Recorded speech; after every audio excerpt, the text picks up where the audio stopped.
नमस्ते. इयत्ता 10वी-12वी परीक्षाविषयक मार्गदर्शन सदरात आपलं सगळ्यांचं हार्दिक स्वागत. मित्रांनो, विद्यार्थ्यांनो आणि पालक आणि शिक्षक या सर्वांना मला सांगण्यात अत्यंत आनंद होतो आहे की गेल्या 3 मार्च पासून आजपर्यंत आपण वेगवेगळ्या विषयांचं मार्गदर्शन घेत आलेलो आहोत.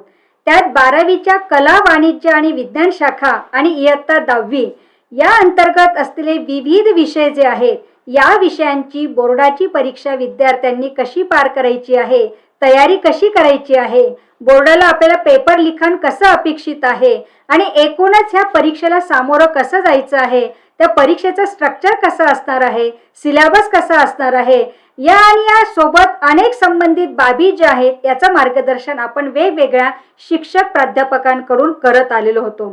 कारण आतापर्यंत जवळपास 30 ते 32 विषय या मालिकेद्वारे सादर करण्यात आले आणि त्यात आपल्या महाराष्ट्रातील वेगवेगळे जिल्ह्यातील शिक्षक प्राध्यापकांनी या चॅनलच्या माध्यमातून विद्यार्थ्यांना जे काही मार्गदर्शन केलेलं आहे ते अतिशय उल्लेखनीय झालेलं आहे. विद्यार्थ्यांना त्याचा खूप मोठा फायदाच झालेला आहे आणि शिक्षकांना आणि पालकांना सुद्धा एक नवीन दिशा मिळालेली आहे की विद्यार्थी जर खूप संभ्रमात असेल किंवा खूप अडचणीत असेल किंवा त्याच्या मनात जर खूप काही शंका असतील तर या शंका निश्चितच या मालिकेच्या माध्यमातून दूर झालेल्या आहेत. कारण येणाऱ्या आपल्या ज्या प्रतिक्रिया आहेत त्या प्रतिक्रियांवरून असं लक्षात येतं आहे की ही मालिका सुरू झाल्यापासून विद्यार्थ्यांच्या मनातले प्रश्न जे आहेत ते खूप कमी झालेले आहेत आणि आता आपल्याला परीक्षेला सामोरं जात असताना थोडासा नाही म्हटला तरी ताणतणाव हा येतच असतो. कारण कितीही विद्यार्थ्याचा अभ्यास झालेला असला तरी शेवटी परीक्षेची भीती म्हणजे एक्झाम फोबिया आपण त्याला म्हणूया हा प्रत्येकाला येतच असतो. मग ही भीती असेल किंवा स्ट्रेस असेल हा अगदी लहान वयापासून तर अगदी उतार वयापर्यंत हा कोणत्याही व्यक्तीपर्यंत येऊ शकतो आहे. पण मात्र बोर्डाची परीक्षा म्हटलं की थोडासा आपल्याला अधिक भीती ही मनामध्ये निर्माण होते. कारण सगळेच जण म्हणतात बोर्डाची परीक्षा आहे, आता अभ्यास केला पाहिजे आहे, अशा पद्धतीने अभ्यास केला पाहिजे आहे. वेगवेगळ्या प्रकारचे क्लासेस आपण जॉईन केलेले आहेत आणि त्या अनुषंगाने आपण करत असलेला अभ्यास किंवा आपल्याला मिळत असलेलं जे काही नॉलेज आहे त्या नॉलेजच्या माध्यमातून तुम्ही खूप परिपूर्ण असा प्रयत्न हा केलेलाच आहे.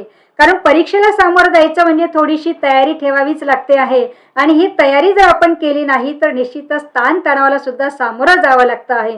म्हणून आपल्यातले जे काही विद्यार्थी मित्र आहेत की ज्यांनी अजूनही परीक्षेची तयारी करायला सुरुवात केलेली नसेल तर त्या मित्रांना मी आवर्जून सांगेल की निश्चित हे सगळ्या मालिका जर तुम्ही व्यवस्थितशीर बघितल्या कारण प्रत्येक विषय याच्यामध्ये समाविष्ट करण्यात आलेला आहे आणि ह्या विषयांचा अभ्यास जर तुम्ही या व्हिडिओच्या माध्यमातून जर बघणार असाल तर निश्चितच तुमचा 80% अभ्यास इथेच कव्हर होतो आहे. राहिला आता 20% मार्कांचा तर 20% अभ्यास सुद्धा तुमचा होणार आहे. पण तुम्ही सकारात्मक तयारी करा, मनाची तयारी करा आणि आता अवेलेबल जे काही तुमच्या पुढे पुस्तकं असतील म्हणजे बोर्डाची पुस्तकं अतिशय खूप उत्तम आहेत.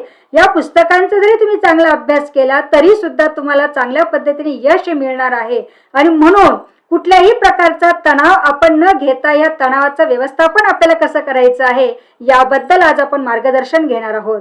आज आपल्याला मार्गदर्शनासाठी म्हणजेच आपल्याला स्ट्रेस मॅनेजमेंट बद्दल समुपदेशन करण्यासाठी लाभलेले आहेत प्राध्यापिका मनीषा महात्मे मॅडम. मॅडम हे सध्या सेंट जोसेफ ज्युनियर कॉलेजमध्ये लेक्चरर असून केमिस्ट्री हा त्यांचा विषय आहे. मॅडम MSc केमिस्ट्री, MA आणि MA सायकोलॉजी सुद्धा झालेले आहेत. शिवाय 2011 पासून त्या इयत्ता 12वीच्या बोर्ड ऑफ स्टडीजवर सुद्धा कार्यरत आहेत आणि महाराष्ट्र स्टेट गव्हर्नमेंट तर्फे टीचर्स अवॉर्ड सुद्धा मॅडमला मिळालेला आहे. कारण त्यावेळेला चीफ मिनिस्टर पृथ्वीराज चव्हाण यांच्या हस्ते मॅडमला बेस्ट टीचर अवॉर्ड सुद्धा देण्यात आलेला आहे आणि असं उल्लेखनीय काम जे आहे ते मॅडम या शिक्षण क्षेत्रात करत आहेत. शिवाय विशेष म्हणजे मॅडम जवळपास 31 वर्षापासून या अध्यापनाचं काम करत आहेत आणि केमिस्ट्री हा जरी विषय असला तरी सोबत सायकोलॉजी आणि काउन्सिलिंग हा त्यांचं अतिशय आवडतं क्षेत्र आहे. आणि विद्यार्थी कुठे कमी पडतो आहे किंवा कोणाला कुठल्या प्रकारची गरज आहे किंवा स्ट्रेस विद्यार्थ्यांना येत असेल तर कशा प्रकारे कमी करायचं आहे हे आणि अनेक प्रश्न घेऊन मॅडम वेगवेगळ्या विषयांवर काउन्सिलिंग सुद्धा करत असतात. शिवाय Maharashtra state board for secondary and higher secondary एज्युकेशनसाठी तर मॅडमने खूप काही काम केलेलं आहे. वेगवेगळ्या क्षेत्रात त्या कोऑर्डिनेटर म्हणून पण राहिलेले आहेत, ऑथर म्हणून पण राहिलेले आहेत आणि त्याच पद्धतीने government of Maharashtra, tribal ministry असेल, तर याच्या अंतर्गत ते वेगवेगळ्या ठिकाणी टीचर्स ट्रेनिंग प्रोग्राम सुद्धा मॅडम स्वतः घेत असतात. वेगवेगळ्या ठिकाणी त्या कोऑर्डिनेटर म्हणून सुद्धा कार्यरत आहेत. आणि मॅकमिलन अंतर्गत मॅडम वेगवेगळ्या टीचर्स आणि स्टुडंटचे जे काही सेशन्स घेत असतात तिथे रिसोर्स पर्सन म्हणून मॅडम जात असतात. मग तिथे महाराष्ट्र असेल, MP असेल, छत्तीसगड असेल, गुजरात असेल, अशा भारतातल्या अनेक जिल्ह्यांमध्ये, राज्यांमध्ये मॅडम ह्या जात असतात आणि त्याच्या अंतर्गत त्या काउन्सिलिंगचं काम सुद्धा करत असतात. शिवाय वेगवेगळ्या कार्यक्रमांचं सूत्रसंचालन सुद्धा मॅडमने केलेलं आहे. त्यात वेगवेगळ्या प्रकारचे वेबिनार सुद्धा मॅडमने कंडक्ट केलेले आहे.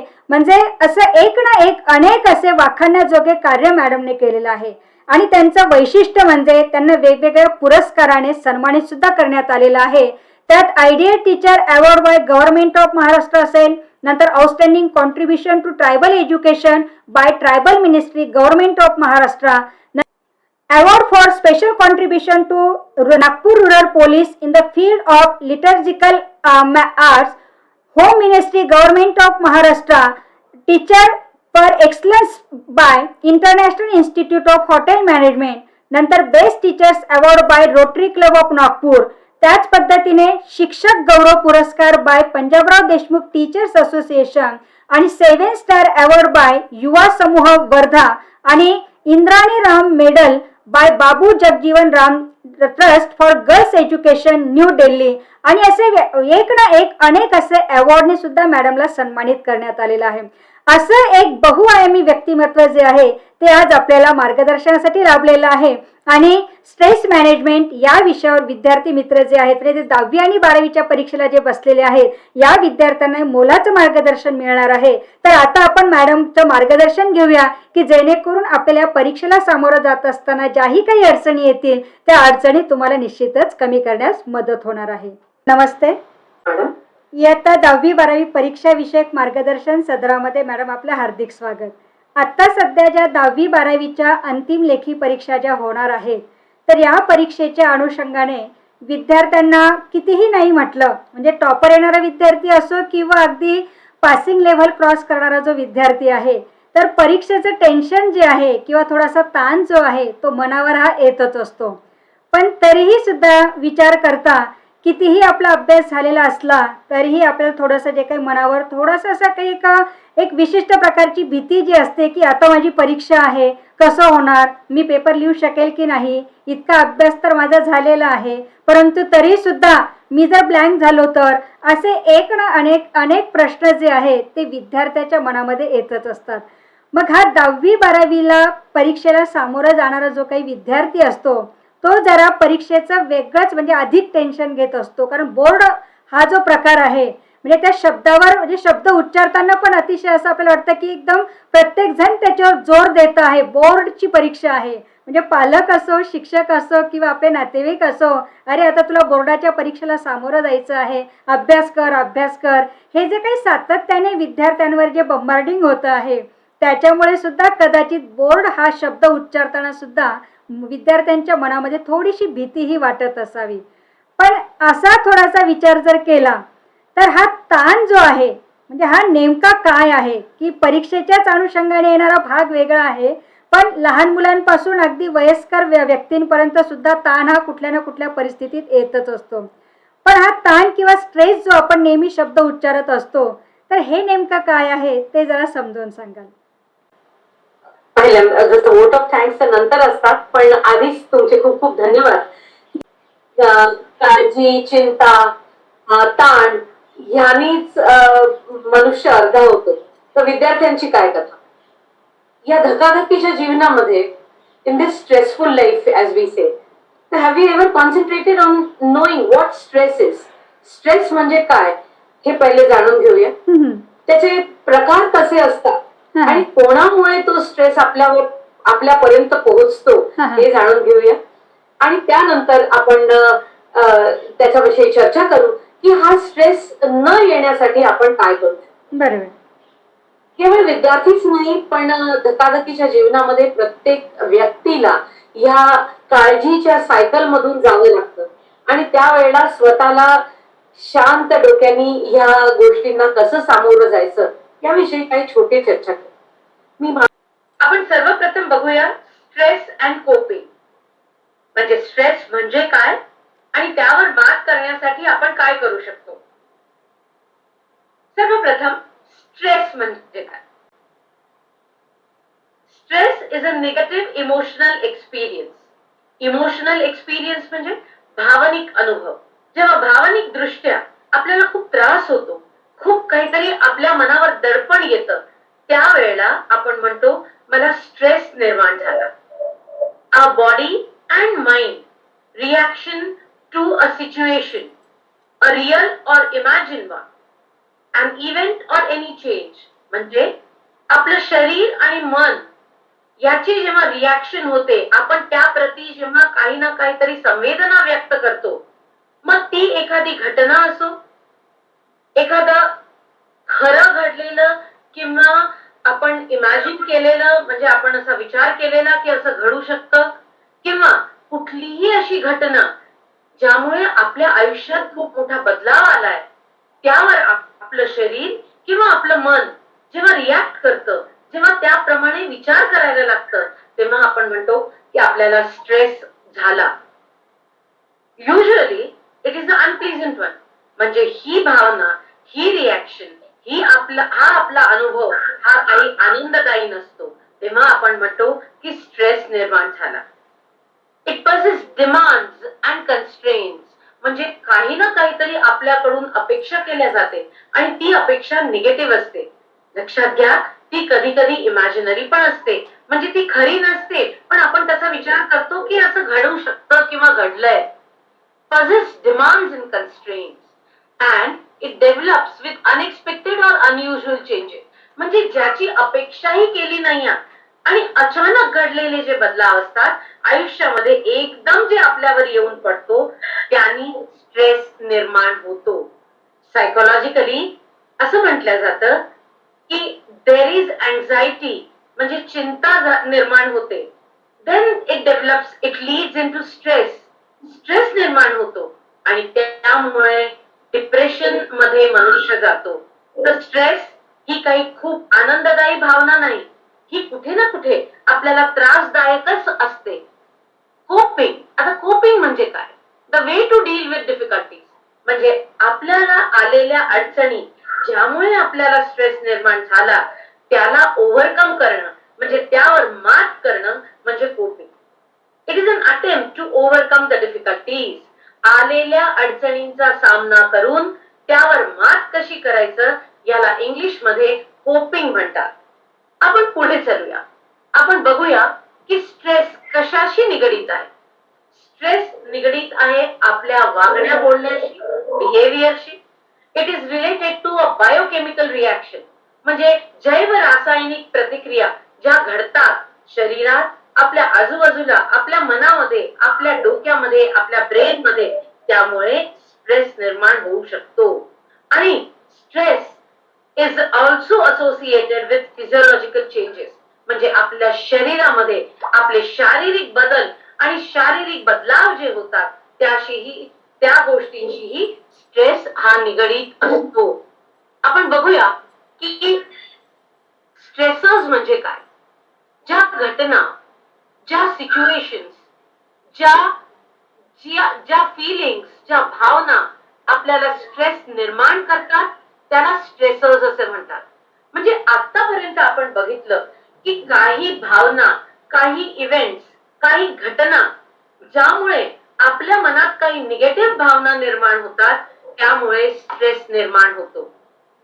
दुर्दैवाने परीक्षा ही अशी घटना समजली जाते की ज्यामुळे आपल्या मनावर दडपण येतं आणि काही निगेटिव्ह फिलिंग येते. म्हणजे परीक्षेला चक्क स्ट्रेसर म्हटलं गेलंय. आणि त्यामुळे आपल्या बॉडी आणि आपल्या माइंड मध्ये जे चेंजेस होतात, त्यामुळे हा स्ट्रेस निर्माण होतो. मला पुढे सांगायला आवडेल की हे स्ट्रेसर्स जे असतात, हे दोन प्रकारचे असतात. हे दोन प्रकार कुठले असतात. एन्व्हायरमेंटल, म्हणजे माझ्या आजूबाजूला जे काही आहे, व्यक्ती, परिस्थिती, घटना, यामुळे स्ट्रेस निर्माण होतो. दुसरा स्ट्रेसर असतो फॅमिली, ज्याच्यामध्ये फॅमिलीमध्ये आपले एकमेकांशी मतभेद होऊ शकतात, ज्याला डिस्प्यूट्स म्हणतात. फॅमिलीमध्ये आर्ग्युमेंट्स होऊ शकतात, म्हणजे काही वादविवाद होऊ शकतात. सेपरेशन होऊ शकतं, म्हणजे घरामध्ये दोन व्यक्तींमध्ये घटस्फोटा सदृश काही घटना निर्माण होऊ शकते. त्यामुळे आणि सिबलिंग रायव्हलरी म्हणजे दोन भावंडांमध्ये एकमेकांमध्ये जर का कुठे काही प्रॉब्लेम किंवा काही त्रास निर्माण जर झाला तर तो फॅमिली स्ट्रेसर म्हणवला जातो. मी थोडी एन्व्हायरमेंटल स्ट्रेसर कडे येते. एन्व्हायरमेंट म्हणजे माझ्या आजूबाजूला असलेल्या व्यक्ती, जागा, घटना, ठिकाण या सगळ्या एन्व्हायरमेंट मध्ये येतात. ज्याच्यामध्ये येते सोसायटी. सोसायटी म्हणजे माझ्या घरची सोसायटी नाही. सोसायटी म्हणजे माझ्या व्यतिरिक्त माझ्या आजूबाजूला ज्या घटना, जी लोक, जे वातावरण असतं त्याला आपण सोसायटी म्हणतो. जे नोकरी करतात त्यांचा जॉब, त्यांचा बॉस, त्यांचं काम. विद्यार्थ्यांसाठी आणि शिक्षकांसाठी एज्युकेशनल इन्स्टिट्यूशन्स, एक्झाम्स. मी तुम्हाला पुन्हा म्हटलं की दुर्दैवानी परीक्षा याला स्ट्रेसर या याच्यात मोडलंय.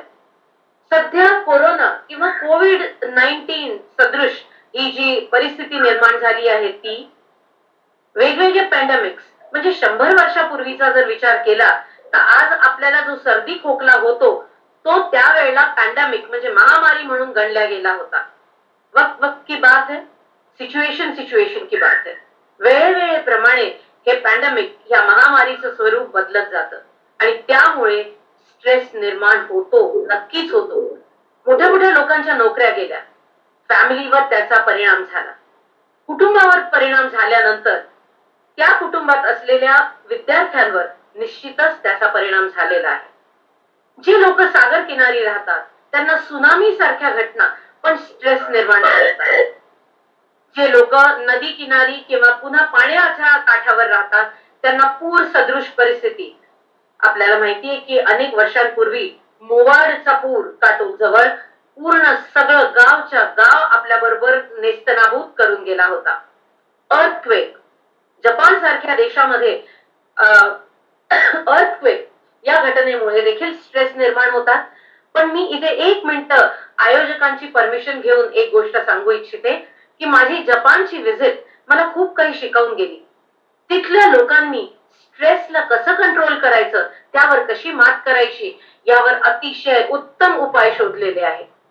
त्यांची घरं नेहमी छोटी असतात, अगदी लहान. म्हणजे त्यांच्या मोठ्यातलं मोठं घर म्हणजे 600 स्क्वेअर फीट. कारण कारण कधीही अर्थक्वेक येऊन सगळं नेस्तनाबूत होऊ शकतं. घर बांधण्याचं मटेरियल देखील अतिशय वेगळं, अतिशय हलकं. एका धक्क्याने जर ते पडलं तरीही जीवित हानीच्या व्यतिरिक्त फार नुकसान होऊ नये हा त्याच्या मागचा हेतू किंवा उद्देश. Earthquakes have made these countries very practical. People, the government, they constantly think about these stressors and they work accordingly.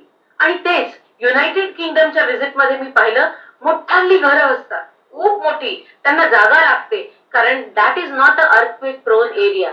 म्हणजे तिथे अर्थक्वेकची इतकी भीती नसते. म्हणजे तिथे जो धरणीकंप होऊ शकतो त्याची जी भीती नसल्यामुळे त्यांची घरं मोठी असतात, त्यांची प्रॉपर्टीज मोठ्या असतात. पण जपान सारख्या देशामध्ये अर्थक्वेकला, धरणीकंपाला, भूकंपाला नजरेसमोर ठेवून या गोष्टीची रचना केली जाते. म्हणजे काय करतात, ते स्ट्रेस मधून बाहेर पडण्याचा प्रयोग करतात. Any other outlet, natural disaster और acts of God. Acts of God इथे मी गॉड म्हणजे नेचर, निसर्ग या अर्थाने हा शब्द घेतलेला आहे. निसर्ग कधी प्रकोप होईल निसर्गाचा हे सांगता येत नाही. अनेक वर्षापूर्वी गुजरात मधल्या भुज मध्ये निसर्गाने दाखवून दिलं. आम्ही सायन्स वाले लोक म्हणतो Newton's third law, when you kick the door kicks you back. म्हणजे दरवाजाला तुम्ही जर लाथ मारली, जितक्या जोरात माराल तितक्याच जोरात तो दरवाजा तुमच्याकडे परत येतो. निसर्गावर मात करायचा प्रयत्न केला, रेतीवर घर बांधायचे प्रयत्न केले. हिंदी में कहते हैं, उर्दू में कहते हैं कि रेत के जुमले हमेशा ही नाकामयाब रहते हैं. खूप वीक असतात ते. आणि भुजने दाखवून दिलं की जर तुम्ही निसर्गा विरुद्ध कराल तर काय करेल. हे सगळे स्ट्रेसर्स आहेत. यामुळे ताण तणाव निर्माण होतो आणि प्रत्येकाच्या आयुष्यामध्ये काळजी, चिंता, ताण तणाव निर्माण होऊन ते आयुष्य फार कॉम्प्लिकेटेड बनतं. अनेक गोष्टींचा सामना त्या व्यक्तीला करावा लागतो. फॅमिली मधले डिस्प्यूट्स आपण बघितले आणि एन्व्हायरमेंट आणि फॅमिलीचे स्ट्रेसर्स एक तर होऊ शकतात पॉझिटिव्ह किंवा होऊ शकतात निगेटिव्ह. आता निगेटिव्ह बद्दल बोलायची मला जास्त गरज नाही आहे, कारण प्रत्येकाला त्याचा इफेक्ट माहिती आहे. पण मॅडम, मी तुम्हाला सांगू इच्छिते की पॉझिटिव्ह स्ट्रेसर पण खूप महत्वाची गोष्ट आहे. बरोबर. आता तुम्ही म्हणाल की पॉझिटिव्ह स्ट्रेसर आणि ते महत्वाचं आणि ते कसं काय बॉ, तर मी हे इथे सांगेन की पॉझिटिव्ह स्ट्रेसर खूप मदतगार असतं. तो मदत करतो आपल्याला. कसा मदत करतो बघूया. असा मदत करतो की परीक्षेचा किंचितसा विचार विद्यार्थ्यांनी नक्कीच केला पाहिजे. शेवटच्या मिनिटाला परीक्षेची तयारी करणं म्हणजे अजिबातच काहीही विचार न करता कुठल्याही घटनेला सामोरं जाणं. पण पॉझिटिव्ह स्ट्रेस जर घेतला तर थोडी आधीपासून तयारी केली तर काय होऊ शकतं बरं, तर this stress drives towards the achievement and success. म्हणजे या स्ट्रेसमुळे थोडी पॉझिटिव्हली आपण काळजी जर केली, थोडं पॉझिटिव्हली आपण जर अभ्यास आधीपासून केला, थोडा पॉझिटिव्हली आपण परीक्षेची तयारी केली तर आपल्याला जे साध्य करायचंय ते आपण साध्य करू शकतो आणि त्यातून आपल्याला सक्सेस मिळू शकतं. म्हणजे स्ट्रेस हा प्रत्येकच वेळेला निगेटिव्हच असतो आणि घातकच ठरतो असं नाही. But unfortunately 90% of the time it leads to depression. म्हणून स्ट्रेस घेऊ नये. स्ट्रेस पॉझिटिव्ह घ्यावा. थोडी कमी स्ट्रेस मध्ये छान तयारी करावी. म्हणजे कसं म्हणते मी की थोडा अभ्यास आधीपासून जर आपण विचार केला तर तो अभ्यास आपल्याला निश्चित यश देऊ शकतो. पण थोडस छोटस जरी उदाहरण द्यायचं झालं तर मी कितीतरी विद्यार्थी पाहते की जे परीक्षेच्या दिवशी सकाळी आपलं पेन, पेन्सिल, पाऊच याची तयारी करायला लागतं. तसं न करता थोडा आधीच विचार केला आणि रात्रीच आपल्या सगळ्या उद्याच्या पेपरची तयारी करून ठेवली, क्लिपबोर्ड म्हणा, पाऊच म्हणा, पेन पेन्सिलचा बॉक्स म्हणा, तर याला पॉझिटिव्ह स्ट्रेस घेऊन तयारी करणं असं. तर stress is always not bad if it is taken in proper quantity and proper way, in proper proportion. This stress is a very very useful thing. म्हणजे तुम्हाला सांगू, जे लोक आपलं आयुष्य प्लॅनिंगनी जगतात त्यांना अचीवही करता येतात गोष्टी आणि त्यांना यश पण खूप सहज मिळतं. आपण आता बघितलं की एन्व्हायरमेंटल आणि म्हणजे आपल्या आजूबाजूच्या गोष्टी आणि फॅमिली यातून बाहेर निघताना आपल्याला पॉझिटिव्ह की निगेटिव्ह हे आपण जर का ठरवलं आणि त्याप्रमाणे वर्तन जर केलं तर तो स्ट्रेस आपल्याला खूप मदतगार ठरू शकतो. मॅडम, आत्ताच आपण जे स्ट्रेस जो आहे हा कशामुळे येतो आहे आणि विद्यार्थ्यांनी तो पॉझिटिव्ह घ्यायचा की निगेटिव्ह घ्यायचा यावर आपण छान त्या विद्यार्थ्यांना मार्गदर्शन केलेलं आहे. कारण शेवटी स्ट्रेस येणं ही सुद्धा एक खूप महत्त्वाची बाब आहे. म्हणजे जोपर्यंत आपल्याला एखाद्या परिस्थितीला सामोरं जाण्याची आपल्यासमोर एखादी जोपर्यंत अशी परिस्थिती येत नाही तोपर्यंत व्यक्तीसुद्धा सुधरत नाही, हेही तितकंच खरं आहे.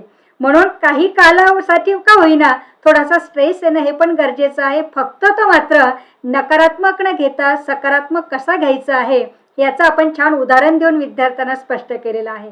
पण तरीही सुद्धा हे 10वी-12वीचे विद्यार्थी जे आहेत, थोडं मी मगाशी जे म्हटलं की बोर्ड शब्दालाच अतिशय घाबरत असतात, पण तरीही सुद्धा अभ्यास चांगला करत असतात किंवा बऱ्याच वेळेला तुम्ही आता मगाशी म्हटलं की अगदी ऐन परीक्षेच्या दिवशी विद्यार्थी तयारी करत असतात. तर तसं न करता विद्यार्थ्याने थोडं प्रिपरेशन जर केलं, एक 4-5 दिवस अगोदरच आपली बॅग व्यवस्थिशीर पॅक करून ठेवली तर मला असं वाटतं की तो सकारात्मकतेने तो विचार करतो आहे असं म्हणायला हरकत नाहीये, जरी त्याच्या मनावर थोडासा स्ट्रेस असला तरीही. पण साधारणतः ताण येतो मनावर म्हणजे नेमका अशी कोणती चिन्ह आपल्याला दिसतात किंवा असं काही कुठले संकेत त्याचे आहेत का की मला आता ताण आलेला आहे हे समजतं आहे?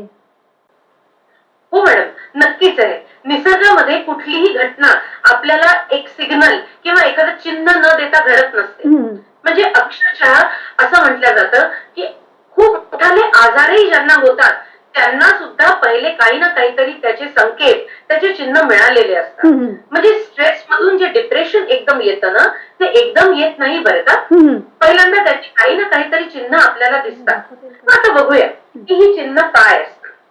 Feeling tired and fatigue.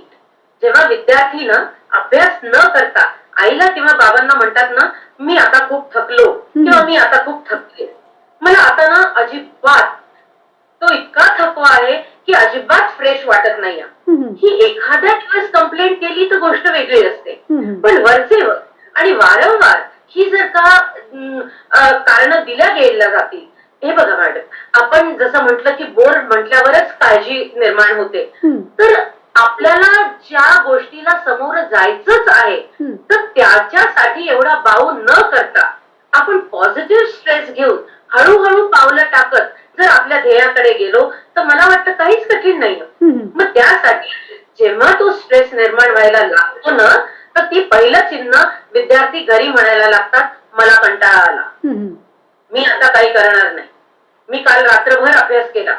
पण तो रात्रभर अभ्यास कसा असतो माहिती का मॅडम, डुलक्या घेत असतो. म्हणजे तो डुलक्या घेत असताना काही न समजल्यामुळे मग निर्माण झाला स्ट्रेस की अरे मी तर रात्रभर बसलो किंवा बसले पण तरी मला काही समजलं नाही. म्हणून मला सांगायचंय की पुरेशी झोप आवश्यक आहे आणि याविषयी मी डिटेल बोलणार आहे नंतरच्या क्लासमध्ये. तर पहिल्यांदा काळजी किंवा स्ट्रेस किंवा चिंता आपल्याला निर्माण होते जेव्हा विद्यार्थी पहिले म्हणतो की मला थकवा जाणवतोय. दुसरी गोष्ट दिसू शकते की डिफिकल्टी इन कॉन्सन्ट्रेटिंग. माझ्याकडे मी एक काउन्सिलर आहे, म्हणजे मी केमिस्ट्रीचे लेक्चरर आहे, त्या व्यतिरिक्त मी MA सायकोलॉजी करून मी काही काउन्सिलिंगच्या परीक्षा पण पास केलेल्या आहेत. माझ्याकडे विद्यार्थी जेव्हा काउन्सिलिंगला येतात, कधी कधी त्यांच्या आई वडिलांबरोबरही येतात, तेव्हा म्हणतात मॅडम ते की याला ना एका गोष्टीवर कॉन्सन्ट्रेटच करता येत नाही, एका गोष्टीकडे जास्त वेळ ध्यान लावून तो बसूच शकत नाही, 10 मिनिटं बसल्यानंतर पुन्हा उठून जातो. मग हे कॉन्सन्ट्रेशन निर्माण न होणं याचं कारण हे असतं की त्यावेळेला विद्यार्थी कुठल्या तरी दुसऱ्या घटकाचा विचार करत असतो. When a student, he or she is thinking about something else other than reading, other than studying, then definitely they cannot concentrate. Increased worry, खूप काळजी, मला चिंता वाटते, मग माझ्या सेंटरवर माझी खुर्चीच तुटली तर, अगदी खूप त्याला आपण खूपच जुजबी कारणं किंवा काही काही वेळेला फालतू कारणं जसं म्हणू ना, तसं पण गोष्टी करतात. जसं माझ्या पेन मधली शाईच संपली तर, माझी खुर्चीच नीट नसली तर, माझ्या बाजूच्याच व्यक्तीने मला काही म्हटलं तर, मग त्याच दिवशी काहीतरी झालं तर. म्हणजे नकारात्मक गोष्टी अभ्यास न करता जेव्हा विद्यार्थी बोलायला लागतात तेव्हा ते इंडिकेशन आहे असं आम्ही समजतो. विद्यार्थी एका जागी बसू शकत नाही, सतत ते बिकम व्हेरी फिजिटिंग, म्हणजे सतत उठून इकडे तिकडे जातात. एका गोष्टीला जास्त वेळपर्यंत वाचून पुन्हा रिप्रोड्यूस म्हणजे पुन्हा सांगू शकत नाही, म्हणजे हे चिंतेचं कारण असतं. काम पूर्ण करत नाहीत आपलं. म्हणजे सध्या आता जर मी म्हटलं की आता थिअरीची परीक्षा पहिले आहे आणि प्रॅक्टिकलची नंतर, तर मग कॉपी कंप्लीट करून ठेव. म्हणजे जसं मी माझं उदाहरण देईन की थिअरीचा अभ्यास करताना थोड्या वेळाने कंटाळा आला तर मी असे काही कामं करते की जे हलके फुलके असतात.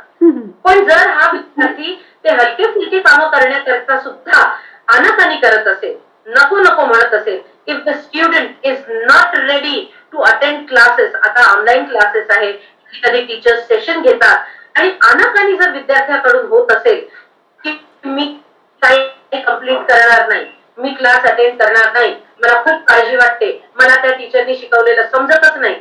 हे बघा, एखाद्या वेळेला तुम्हाला समजणार नाही, मला मान्य आहे, पण 1 महिना लगातार जर विद्यार्थी त्याच या गोष्टी सांगत असेल तर मग ही काळजीची गोष्ट आहे. इन्क्रीज इन इरिटेबिलिटी, आणि स्वतःही चिडचिड करतात मॅडम हे लोक, आणि पुरं घरादाराला चिडचिड करून शकतात. म्हणजे आज ही भाजीच मला आवडत नाहीये जेवताना, मी नाही खाणार, मग हे असंच झालं, मला नाही आवडलं, तुझ्याकडे ते बाजूचेच लोक बोलायला का आले, मला आता अभ्यासच करायचा नाही. म्हणजे वड्याचं तेल वांग्यावर काढतात. ओके, म्हणजे no connectivity in their irritation and their studies. Okay, short tempered होऊन जातात. कोणत्याही गोष्टीचा त्यांना राग येतो. का बरं ते आले आपल्या घरी, कचरावाल्यांनी आत्ताच बेल का वाजवली, छोट्या छोट्या गोष्टी, ती मुलगीच का आली, मला बोलायचंच नाही, आज मला आवडणारी भाजीच नाही झाली, दे गेट इरिटेटेड. आणि इरिटेट झाल्यानंतर मी अभ्यास करणारच नाही म्हणून डिक्लेअर करून टाकतात. बरोबर. रात्री त्यांना येत नाही, नीट जेवत नाही. ही अशी अनेक कारणं आपल्याला स्ट्रेस निर्माण व्हायच्या सुरुवातीला दिसतात. बरोबर. आत्ताच आपण जे मगाशी सांगितलेलं आहे की सर्वसाधारणतः हे स्ट्रेस येतो त्यावेळेला विद्यार्थ्यांमध्ये कोणकोणत्या प्रकारचे सिम्पटम्स हे दिसत असतात. म्हणजे मग फिजिकली असतील, इमोशनली असतील, बिहेवियरल असतील, की वेगवेगळ्या प्रकारे विद्यार्थी त्याला कुठेतरी टाळण्याचा जो आहे तो प्रयत्न करत असतो.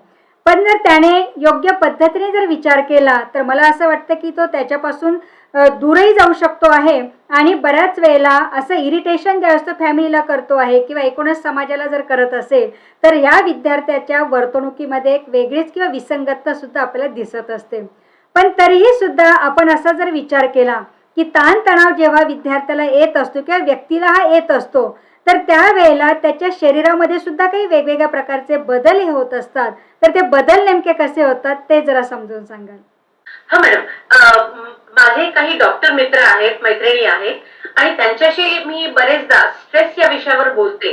कारण मी MBBS नसल्यामुळे मला डॉक्टरांकडून जाणून घ्यायला नेहमी सायकोलॉजिकल आणि म्हणजे काय म्हणू मी त्याला, मेडिकल, या दोन्ही गोष्टींची सांगड घालायला आवडते. तर माझे डॉक्टर मित्र मैत्रिणी मला सांगतात की ज्या काळजा आणि ज्या चिंता घेऊन व्यक्ती 50 नंतर पूर्वी येत असत ते आता वयाच्या 30च येतात.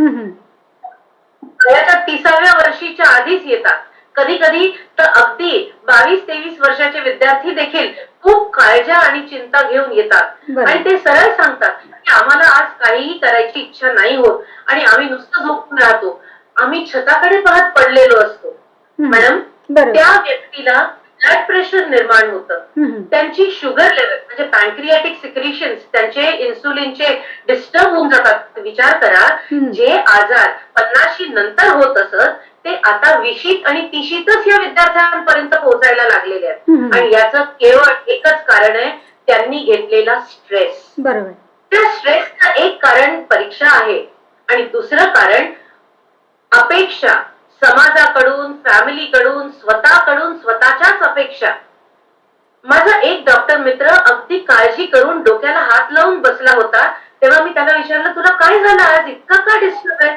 तर तो म्हणाला, मनीषा, मेरा तो कुछ नहीं होगा जिंदगी में. मतलब हुआ क्या? तो बोले, मेरे बेटे को 12th में केवल 97.8% मार्क मिले. मॅडम, तुम्ही मला जर सांगा की जर 97.8% घेऊन जर का त्याचे आई वडील आणि तो विद्यार्थी जर का असं समजत असेल की माझ्या आयुष्यात मला काहीच मिळणार नाही, तर मग आपण विद्यार्थ्यांना स्ट्रेस का येतो याची कारण मीमांसा न केलेलीच बरी. बरोबर. किती स्ट्रेस असेल त्या मुलाच्या मनावर 97.8 मार्क घेताना. मग मी त्याला सांगितलं, अरे बाबा, तू तुझ्या शाळेमध्ये असताना तुझी सगळी टोटल जर केली तर ती येते का 97.8%? तर तो हसला जोरात आणि म्हणाला, मला कळलं तुला काय म्हणायचं ते. विद्यार्थी हा व्यक्ती असतो, त्यांचे everyone's individual capacity is different. प्रत्येकाची कार्यक्षमता आणि प्रत्येकाची विषय समजून घेण्याची क्षमता ही वेगवेगळी असते. प्रत्येकच जण कलेक्टर कमिशनर होऊ शकत नाही. त्यांच्यावर लादल्या गेलेल्या अपेक्षा त्या अवास्तव ताण निर्माण करतातच आणि त्या केल्यामुळे जर का विद्यार्थ्याला घरामध्ये बोलण्याची मुभा नसेल, काही आई वडील खूप स्ट्रिक्ट असतील, तर ते मग वेगळा व्यक्ती शोधतात ज्याच्याजवळ ते मोकळ होऊ शकतात. मग ते कधी भाऊ बहीण असतात, ते कधी काका काकू असतात, ते कधी आजी आजोबा असतात, ते कधी मित्रमैत्रिणी असतात, तर कधी ते शिक्षकही असतात. पण तोपर्यंत जर खूप डॅमेज होऊन गेलेलं असेल तर अगदी लहान वयामध्ये विद्यार्थ्यांना सगळ्यात पहिल्यांदा हार्मोनल चेंजेस ला सामोरं जावं लागतं. आणि म्हणून 15-16व्या वर्षीच अकाली केस पिकणं, व्हाइटनिंग ऑफ द हेअर, चेहऱ्यावर मुरुम निर्माण होणं, acne and pimples on the face, त्यानंतर डोळ्यांची निस्तेजता. जे विद्यार्थी अगदी उत्साही असतात ते निस्तेज होऊन जातात, त्यांचे डोळे अगदी निष्प्राण व्हायच्याकडे म्हणजे त्यांची वाटचाल सुरू असते आणि कधी कधी ते अगदी शांत हतबल बसलेले राहतात आणि म्हणतात मला कोणाशीच बोलायचं नाहीये. 10वी-11वी पर्यंत जो माझा मुलगा किंवा मुलगी अति उत्साही, प्रत्येक कॉम्पिटिशन मध्ये भाग घेणार, कथाकथन म्हणा, इलोक्युशन म्हणा, वादविवाद म्हणा, उत्तम स्केच करणार आणि छान सायकल चालवणार, पोहायला जाणार, हे सगळं करत असलेला व्यक्ती अचानक जेव्हा शांत होऊन जातो, they become quite, they look at one corner in your room और आड्याकडे पाहत बसले राहतात खूप वेळपर्यंत. They do not themselves. त्यांचे केस पांढरे व्हायला लागतात, अकाली चेहऱ्यामध्ये बदल घडून येतो. हे हार्मोनल चेंजेस, हे फिजिओलॉजिकल डिफेक्ट्स म्हटल्या जाऊ शकतात. आणि थोडं मोठं झाल्यानंतर 22-23 वर्षाच्या वयातले विद्यार्थ्यांना अक्षरशः म्हणजे इन्सुलिनवर असलेले विद्यार्थी डायबेटिक असोसिएशन मध्ये आम्हाला भेटायला येतात. आर्थरायटिस होऊ शकतं, ब्लड प्रेशर निर्माण होऊ शकतं. आणि आई वडिलांना विनंती आहे की यातलं कुठलंही एक कारण दिसलं तर ताबडतोब डॉक्टरांची मदत घ्या. पण तुम्हाला एक हास्यास्पद गोष्ट वाटेल, पण मी तुम्हाला सांगू, आई वडील जेव्हा माझ्याकडे येतात आणि म्हणतात, मी म्हणते अहो 2 महिने आधी आला असतात तर अजून फरक दिसला असता बरं का यांच्यामध्ये. ते म्हणतात नाही हो, काउन्सिलिंग थोडा वेडेपणाकडे गेल्यानंतर करतात. तुम्ही एक सांगू इच्छिते की वेडेपणा आणि काउन्सिलिंगचा संबंध लावू नका. काउन्सिलिंग ही नॉर्मल माणसाकरताच असतं आणि चिंता, काळजा, डिप्रेशन याच गोष्टींसाठी असतं. जर खूप unfortunately if it leads to lot of extraordinary problems, मग सायकॅट्रिस्ट कडे जावं लागतं. पण काउन्सिलर हा नॉर्मल व्यक्तीसाठीच असतो, हे सर्वांनी ध्यानात घ्यायला पाहिजे. त्यामुळे पुढचे प्रॉब्लेम्स आपण आपल्या कंट्रोलमध्ये ठेवू शकतो मॅडम. आपण त्याच्यावर मात करू शकतो आणि वेळ असताच जर सावरलो तर तो विद्यार्थी पण उत्तम मार्गाला लागू शकतो. बरोबर.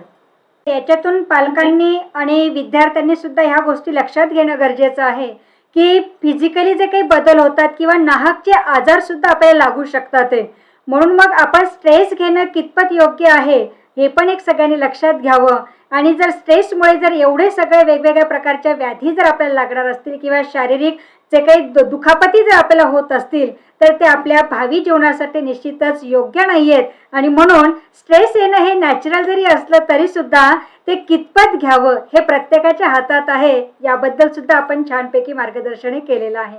मग मॅडम, जेव्हा हे स्ट्रेस म्हणजे का ताण जो येतो व्यक्तीला, तर ते ताणाचं व्यवस्थापन करण्यासाठी सुद्धा काही वेगवेगळ्या प्रकारची कौशल्य असतं गरजेचं आहे किंवा काही गोष्टी आपल्याकडे असं अपेक्षित आहेत की मला कुठल्याही प्रकारचा जर ताण आला तर मी त्या ताणाचं चांगल्या पद्धतीने व्यवस्थापन करू शकतो आहे. तर त्याबद्दल जरा मार्गदर्शन करा. कोपिंग स्किल्स मध्ये आपण बघूया की वेगवेगळ्या कोपिंग स्किल्स असतात. मी पहिली त्याची नावं वाचून दाखवते आणि मग त्यानंतर आपण एक एक कोपिंग स्किल बद्दल चर्चा करूया. तर पहिलं आहे सेल्फ कॉन्फिडन्स, स्वतःवरचा विश्वास, आत्मविश्वास. दुसरी आहे मेंटेनिंग कंपोजर, म्हणजे काम, क्वाइट, शांत, सिरीन असं राहणं. तिसरं आहे टास्क ओरिएंटेड, कसं करायला पाहिजे, काय करायला पाहिजे, समोर आहेच आता आपल्याला घ्यायचंय तर मग त्याला आपण कसं सामोरं जायचंय. बीइंग युअरसेल्फ, तुम्ही स्वतः काय आहात हे महत्वाचं. सेल्फ मॉनिटर, तुम्हाला दुसऱ्यांनी गव्हर्न करण्यापेक्षा, दुसऱ्यांच्या यांनी चालण्यापेक्षा स्वतः काय करायचंय. बीइंग रिअलिस्टिक, म्हणजे जी सध्या परिस्थिती आहे त्याला फेस करायचंय. युझिंग सेन्स ऑफ ह्युमर, कधी कधी हसूनही घ्यावं लागेल आपल्याला. Trying to maintain a positive. Madam, आत्ताच आपण जे कोपिंग स्किल बद्दल बोललेलं आहात की वेगवेगळ्या प्रकारचे स्किल जर आपल्याकडे असतील तर निश्चितच आपण तणावाचं व्यवस्थापन चांगल्या पद्धतीने करू शकू. तर त्या स्किल बद्दल जरा सविस्तर विद्यार्थ्यांना समजावून सांगाल की जेणेकरून हे स्किल आत्मसात केल्यानंतर त्यांच्यामध्ये जे काही परिवर्तन होणार आहे त्याचा फायदा निश्चितच विद्यार्थ्यांना होईल. कोपिंग स्किल्स बद्दल आपण बोलत होतो. आणि कोपिंग स्किल्स म्हणजे काय? It's a characteristic way of dealing with difficulties. अडचणींवर मात करण्याची काही पारंपरिक पद्धती असतात किंवा काही आपल्याला स्वतःला डेव्हलप कराव्या लागतात. त्याला आपण कोपिंग असं नाव दिले. अगदी सुरुवातीला मी या 3-4 गोष्टींचे अर्थ समजावून सांगितले होते आणि मग त्यानंतरच आपण सुरुवात केली होती. आता आपण बघूया की प्रत्यक्षात आपण काय कोपिंग स्किल्स वापरू शकतो. कित्येकदा विद्यार्थी आपल्या मित्रमैत्रिणींना भेटून घरी येतात आणि मग आई बाबांजवळ सुरू होऊन जातं त्यांचं बोलणं. त्यांनी तर खूप अभ्यास करून ठेवलाय, माझं तर काहीच नाही झालं, मी तर आता उद्या परीक्षेत काहीच लिहू शकणार नाही, मग आता मला काही माझ्याकडून अपेक्षाच करू नका, कारण उद्याचा पेपर कठीणच येणार आहे. हे तुम्ही कसं ठरवलं की उद्याचा पेपर कठीण येणार आहे? त्यांचा अभ्यास किती झाला हे तुम्ही कसं ठरवलं? होऊ शकतं तुमच्याशी 15 मिनिटं बोलले तेवढाच त्यांनी अभ्यास केला असेल, अजून त्यांचा अभ्यास झालेला नसेल. मग आत्मविश्वास नावाची जी गोष्ट असते, स्वतःवरचा विश्वास की नाही, मी जे करतो आहे किंवा करते आहे ते बरोबर आहे आणि त्यामुळे मी उद्याच्या पेपरला आत्मविश्वासाने समोर जाणार. याकरता सगळ्यात महत्वाची म्हणजे अशी काही लोक असतात जे स्वतःची तारीफ स्वतः करतच राहतात. विद्यार्थी दशेपासून त्यांना सवय असते. अशा लोकांना परीक्षेच्या काही दिवस आधी भेटणं पूर्णपणे टाळावं. त्याचं कारण आपला विश्वास स्वतःवरचा म्हणजे आत्मविश्वास हा कमी होऊ शकतो. पण तो कमी होऊ न देता आपण आपलं कार्य करत राहायचं. मेंटेनिंग कंपोजर, शांततेने शांत चित्ताने जे समोर आलं त्याचा अभ्यास करून परीक्षेला त्याप्रमाणे सामोरं जायचं. यासाठी कितीतरी पद्धती आहेत. विद्यार्थी दशेत असताना आपण परीक्षेच्या आधी मित्रमैत्रिणीशी नक्कीच काही ना काहीतरी चर्चा करतो आणि त्या चर्चेत कित्येकदा असं समजतं आपल्याला की त्यांची तयारी झाली आहे आणि म्हणून आपला सेल्फ कॉन्फिडन्स असणं गरजेचं आहे. याबद्दल आपण आताच बोललो. पण जर का शांततेने न ताणतणाव घेता अभ्यास करणं गरजेचं वाटत असेल तर पाठ्यक्रम जर बदलला नसेल तर गेल्या 3 ते 5 वर्षाची प्रश्नपत्रिकांचे संच आपल्या जवळ विद्यार्थ्यांनी नक्की ठेवावे. बरोबर. कारण त्या 5 वर्षाच्या प्रश्नपत्रिकेच्या संचातून कमीत कमी 60 ते 70% पेपर नक्कीच आपल्याला सोडवायला मदत होऊ शकते. माझं हे म्हणणं नाही की तेच ते प्रश्न येतील, पण त्या पद्धतीचे प्रश्न आपल्याला विचारले जाऊ शकतात आणि त्या प्रश्नांची उत्तरं लिहायला आपल्याला नक्कीच मदत होऊ शकते. बरोबर. शांत डोक्याने आपण तेव्हाच काम करू शकू ज्या वेळेला आपल्याला माहिती राहील की आपल्याला काय करायचं. मला केव्हा माहितीये की मला काय करायचंय? जेव्हा माझ्या डोक्यात परीक्षा म्हणजे काय हे क्लिअर आहे. एकदा परीक्षा म्हणजे काय क्लिअर असलं की त्याचा अभ्यास कसा करायचा हे सुद्धा क्लिअर होऊ शकतं. अभ्यास करण्याची एक पद्धत आपण ठरवून घेतली पाहिजे. ती पद्धत प्रत्येकाची वेगवेगळी असते. म्हणजे मला स्पष्ट म्हणायचंय की मी ज्या वेळेला अभ्यास करते त्याच वेळेला तुम्ही अभ्यास करू शकता चांगलं असं गरजेचं नाही. काहींना सकाळी अभ्यास करणं जमतं, काहींना संध्याकाळी जमतं, काहींना दुपारी जमतं, काहींना रात्री जमतं. तर कोणाची पद्धत कशी आहे हे आपण न ठरवता आपण आपल्या पद्धतीने करा. आपल्या डोक्याला शांती मिळाली पाहिजे. Psychology says nobody can concentrate more than 45 to 50 minutes. कितीही नॉर्मल हुशार चांगले व्यक्ती असले तर कॉन्सन्ट्रेशनचा वेळ 45 ते 50 मिनिटं असू शकतो. आणि म्हणून बघा प्रत्येकाच्या क्लासची एक वेळ ठरवलेली असते. बरोबर. लहान वयामध्ये कमी वेळाचा क्लास असतो. मग जसे मोठे वयात येत जातात विद्यार्थी तसं कॉन्सन्ट्रेशन वाढत जातं आणि त्याप्रमाणे मग शांतता निर्माण होऊन अभ्यास करायला मदत होते. तिसरा पॉइंट आहे टास्क ओरिएंटेडनेस. टास्क ओरिएंटेडनेसचा अर्थ काय की माझ्या समोर काहीतरी तर ध्येय असलं पाहिजे ना, काहीतरी तर उद्दिष्ट असलं पाहिजे. कोणती टास्क आहे, मी काय करायला जातो आहे किंवा जाते आहे हे त्या विद्यार्थ्याला जर माहितीच नसेल तर तो करणार काय. मला केमिस्ट्रीचा अभ्यास करायचा आहे, पण अभ्यास करायचा आहे तर केमिस्ट्री म्हणजे काय आणि त्याचा अभ्यास कसा होतो. मी नेहमी सांगते मॅडम की ऑर्गॅनिक केमिस्ट्री, मॅथमॅटिक्स आणि संस्कृत या गोष्टी खूप साधर्म्य आहेत. याच्यात तुम्हाला जर 100 पैकी 100 मार्क मिळतील तर तुम्हाला 0 पण मार्क मिळू शकतो. मला कुठला अभ्यास करायचा आहे, तो विषय कसला आहे आणि त्या विषयातून मी किती जास्तीत जास्त स्कोर करू शकतो हे जर आपल्या समोर उद्दिष्ट असलं तर मला असं वाटतं की आपण शांततेने अभ्यास करू शकतो. मग पुन्हा तेच की उद्दिष्ट असणं गरजेचं. एम, ऑब्झर्वेशन ह्या आपल्या जर आपण ठेवल्याच नाहीत तर मग अभ्यासाला काय अर्थ आहे. पास तर कोणीही होतं हो मॅडम. बरोबर. आज पास होणं काही मुश्किल नाहीये. तुम्ही शिक्षक आहात, मी शिक्षक आहे, हजारो शिक्षक आहेत आणि तेही सांगतील की पास होणं हे मुश्किल नाही आहे, पण मी कशा पद्धतीने पास होणार आहे हे महत्वाचं. बरोबर. जबरदस्ती करून कुठल्याही गोष्टीचा अर्थ नसतो. त्यामुळे उद्दिष्ट क्लिअर होणं गरजेचं, त्यावर फोकस करून चाला. जसं अर्जुनाला तो पक्षाचा डोळाच दिसत होता, तसाच मला काय करायचं आहे हे दिसलं. त्याला म्हणू आपण टास्क ओरिएंटेडनेस. पुढचा पॉइंट आहे बिंग युअरसेल्फ. आणि स्वतः राहणं. टास्क घेतल्यानंतर मी स्वतः ती फुलफिल करणार. कितीतरी IAS ऑफिसर्स लोकांच्या बरोबर काम करण्याचा मला सौभाग्य प्राप्त झालं मी म्हणेन. आणि त्या लोकांशी बोलताना मी असं ऑब्झर्व केलं, मॅडम तुम्हाला खोटं वाटेल, ते डॉक्टर्स होते, ते इंजिनियर्स होते, बेसिक डिग्री त्यांची, पण तरी कला शाखेचे विषय घेऊन त्यांनी IAS चा अभ्यास केला. आणि मग त्यांच्या लक्षात आलं की विज्ञान म्हणून जे आपण खूप ओरडतो ते काही खूप वेगळं नसतं. Dear students, up to 17th century there was nothing called science. Science means systematic study of any subject. It can be political science, it can be musical science, it can be drawing, it can be painting, it can be music. The systematic study of those subject is science. तुला scientific attitude हवा. आणि म्हणजे काय हवं? Scientific attitude हवा म्हणजे शास्त्रशुद्ध अभ्यास करून ती गोष्ट जाणून घ्यायची तुझी कॅपॅसिटी, तुझी क्षमता असली पाहिजे. आणि म्हणून स्वतःला ओळखा. बी युअरसेल्फ, नो युअरसेल्फ. मला काय केल्याने मी माझ्या तत्वांनी मला माझ्या याच्यामध्ये मदत होईल. माझ्या एका विद्यार्थ्यांनी आणि माझ्या मुलाने आम्हाला सांगून दिलं, मला सायन्स करायचं नाही. आई सायन्सची टीचर, आई 10वीच्या पुस्तकाची लेखिका, आई बोर्ड ऑफ स्टडीजची केमिस्ट्रीची मेंबर, तरी पण तुला विज्ञान करायचं नाही हे माझ्यापेक्षा दुसऱ्यांना चिंता होती. दुसऱ्या लोकांनी तू आज घेतलं तर तुझं काहीच होणार नाही असं म्हणायला लोकांनी मागे पुढे पाहिलं नाही. मी तुम्हाला सांगते, जर का त्या मुलाने स्वतःवर विश्वास ठेवला नसता तर त्यांनी आज आयुष्यात काहीच करू शकला नसता.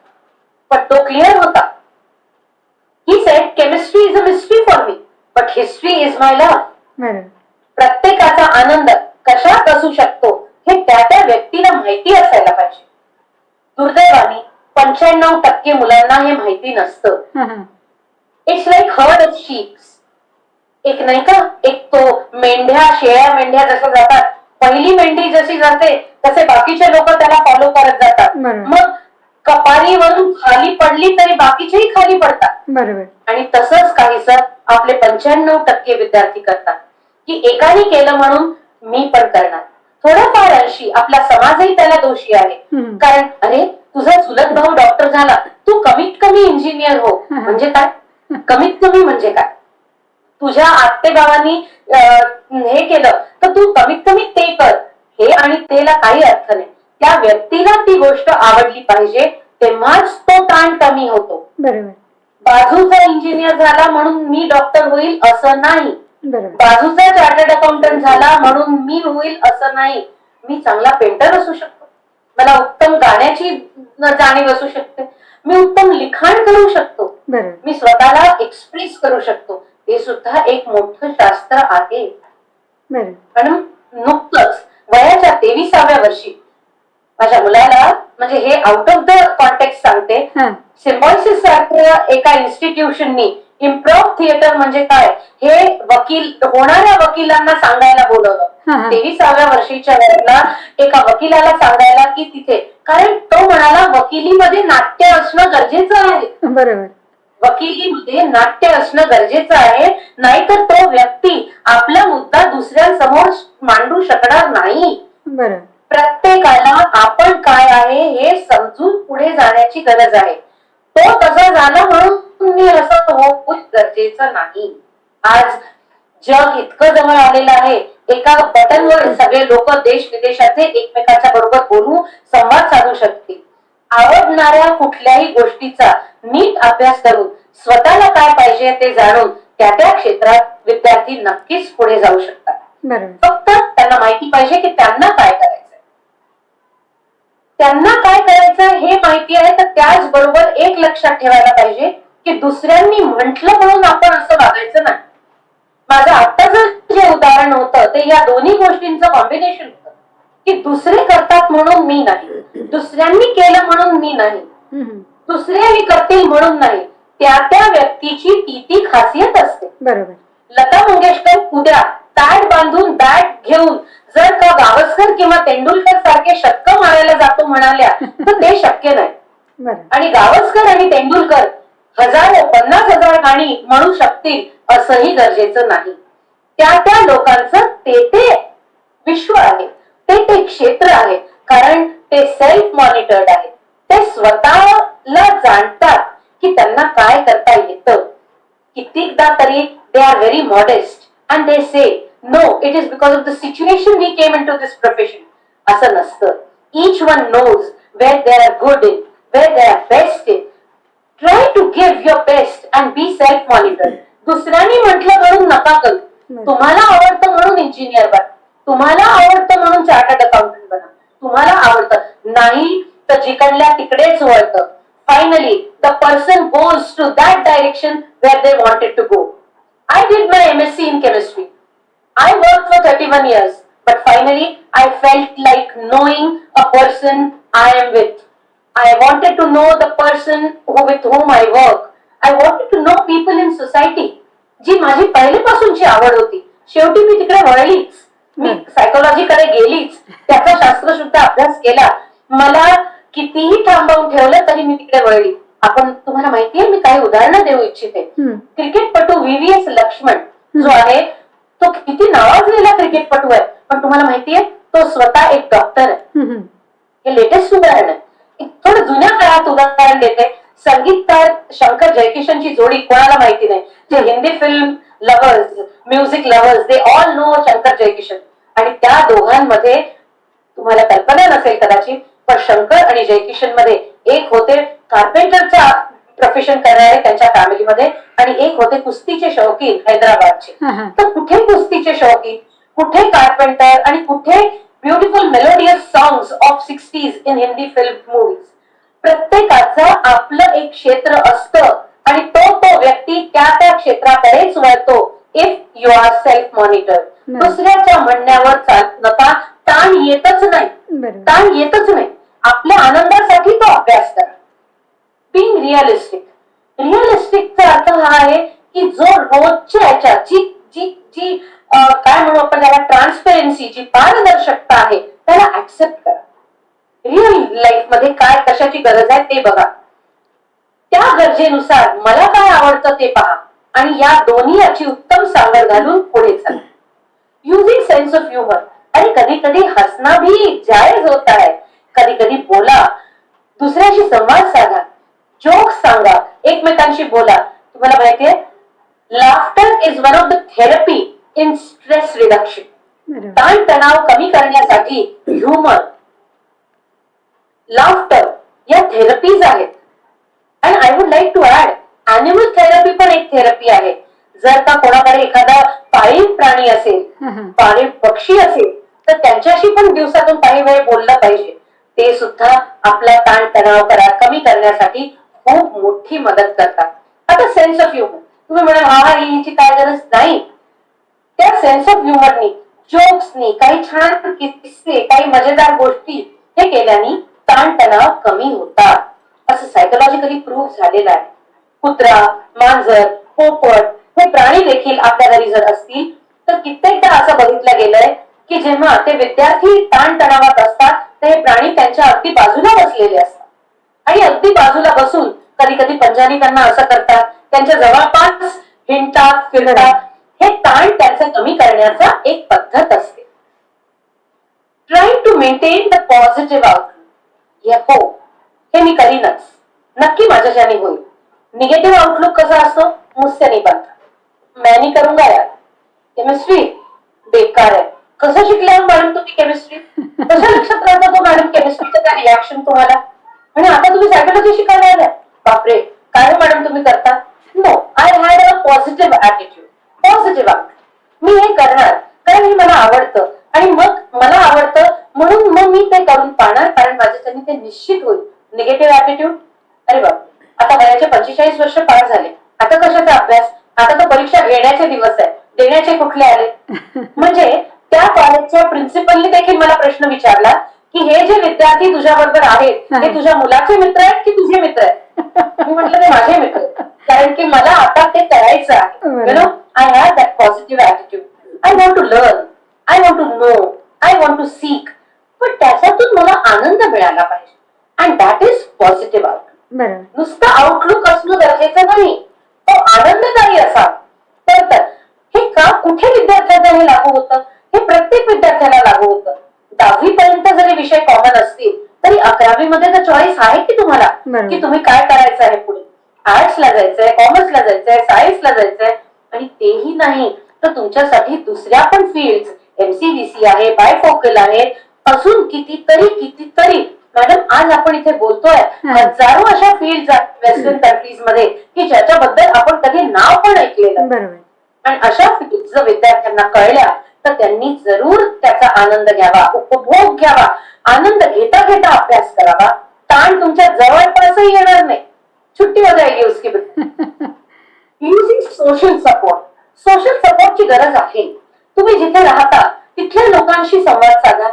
कंटाळा आला तर कधीतरी आजीच्या मांडीवर डोकं ठेवून बसा, झोपा, तिच्याशी तिच्या जुन्या गोष्टी करा, जुन्या गप्पा ऐका, जुन्या गोष्टींमध्ये हे करा. तुमच्या वेळेला नव्हतं का असं, त्यांना विचारा. मग तेही सांगतात काय. मी माझ्या आजीला एकदा विचारलं होतं की मग तुमच्या वेळेला कॉपी नाही, पेन नाही, हे नाही, ते नाही, मग तुम्ही अभ्यास कसे करायचा. त्या म्हणाला पाटी पेन्सिल होती ना, असं कसं नाही. आणि त्या दिवशी मला साक्षात्कार झाला की कागद पेनवर लिहिण्यापेक्षा पाटी पेन्सिलवर लिहिलं तर कित्येकदा लिहिलं जाऊ शकतं, मिटवलं जाऊ शकतं. It is a zero cost method with the help of which I can invest only once and I can work for years. कितीतरी गोष्टी आहेत की सोशल सपोर्ट मध्ये हे सगळे येतात. आपण जिथे राहतो तिथल्या आजूबाजूच्या लहान मुलांशी जरी 10-15 मिनिटं संध्याकाळी खेळलं तरी पण तो स्ट्रेस निघून जातो. आपल्या मित्रमैत्रिणींना जमा करून त्यांच्याबरोबर काही अभ्यासाच्या व्यतिरिक्तही चर्चा कराव्या, त्याच्यातूनही अनेक गोष्टी समोर येतात. आई वडिलांशी संवाद साधावा, मोठ्या बहीण भावंडांशी, लहान बहीण भावंडांशी, आजूबाजूला राहणाऱ्या लोकांशी, आपल्या मित्रमैत्रिणींशी, आपल्या शिक्षकांशी, आपल्या आजूबाजूला असलेल्या प्रत्येक सजीव वस्तूशी आपण संवाद साधू शकतो. That is what is non as gaining social support. घ्या, बोला त्यांच्याशी. त्यांच्या आणि तो केमिस्ट्रीचा विषय, बायोलॉजीचा विषय, मॅथ्सचा विषय नसावा. ते काहीतरी वेगळंच असावं, ते काहीतरी अगदी वेगळं असावं, जो आनंददायी असावा. खूप महत्वाचं आहे मॅडम. तुम्हाला सांगू, या सोशल सपोर्ट मधून कितीतरी गोष्टी हे झालेल्या आहेत. म्हणजे चाचा आपको भी मिलते थे क्या इतने परसेंटेज. कहाँ मिलते थे, नहीं मिलते थे. लेकिन नहीं मिलना जरूरी है, नहीं तो फिर मेरे जैसा तेरे को काम करना पडेगा हे पण सांगणारा कोणीतरी भेटतो. सोशल सपोर्ट पॉझिटिव्ह आणि निगेटिव्ह दोन्ही प्रकारचा असतो. निगेटिव्ह असला तरी हरकत नाही, त्यातून आपण पॉझिटिव्ह घ्या. नीर क्षीर विवेकी तू. राजहंस आणि हंसामधला तो फरकच आहे की दूध आणि पाणी जो वेगळा करू शकतो, ज्याला जाणीव असते ते बनण्याची कोशिश करा ना. बघायचं सगळेच बनतात, पण आपल्याला जर का आपण चांगलं काहीतरी बनायचंय, चांगलं काही करायचंय, तर ह्या छोट्या छोट्या गोष्टी आहेत ज्याच्यावर आपण लक्ष ठेवू शकतो. खूप जास्त संयमाची आवश्यकता आहे या गोष्टी मिळवण्यासाठी. लहान वयात तो संयम नसतो, कारण ते वय विचित्र असतं. 10वी आणि 12वीच्या वयामध्ये संप्रेरके म्हणजे हार्मोनल चेंजेस हे खूप होत असतात. अनेक गोष्टी घडत असतात.